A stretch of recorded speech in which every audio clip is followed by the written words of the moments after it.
Hi boys and girls, today we're going to talk about multiplying fractions and mixed numbers. We know how to multiply fractions by fractions, we know how to multiply fractions and whole numbers, and now today we're going to put it all together and multiply fractions with mixed numbers.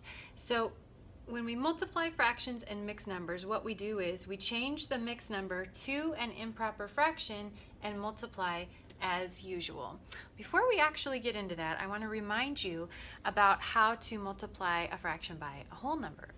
So I'm going to give you an example of 2/9 times 18. And of course we know that that really means 2/9 times 18 ones, or 18 over 1. And I can see that I can actually cross cancel here because 9 goes into 18 2 times. So 18 divided by 9 is 2, 9 divided by 9 is 1. Now I have a smaller fraction to work with.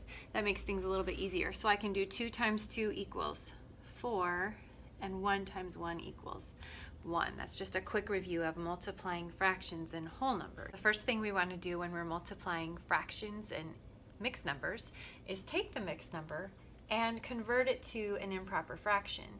The reason is we don't want to have to multiply a whole number by a fraction by a fraction, and then add it all up. What we want to do is have one simple problem that we can solve, and if we do that, we can start with the mixed number, multiply it by the fraction, and we'll have an answer that'll be easier to simplify, or a problem that's easier to work with. So let's try that. I have 2/3 times 3 1/2. Remember, 3 1/2 gets converted to an improper fraction by multiplying here and adding here. So I have 2 times 3, that equals 6, and I add my 1, that equals 7. So 3 1/2 actually equals 7 halves. So what this problem is going to look like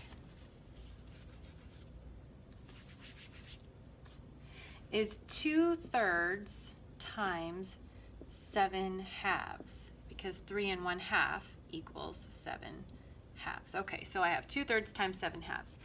Right off the bat, I see that I can cross cancel. I have 2 2's, so I can get rid of these. This is a 1, and this is a 1. So I have 1 times 7 equals 7, and 3 times 1 equals 3.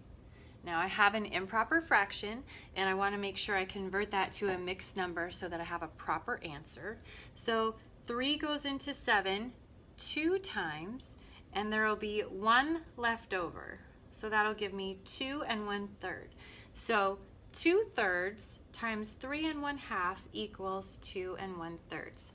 Now remember that when you're multiplying with fractions, you're talking about 2/3 of 3 1/2. And so when you end up with a smaller answer, even though you're multiplying, it does make sense because it's a part of that larger number, or that mixed number. Let's do another practice problem, and then I'll have you go ahead and do your own. This is 2 1/4 times 1/2.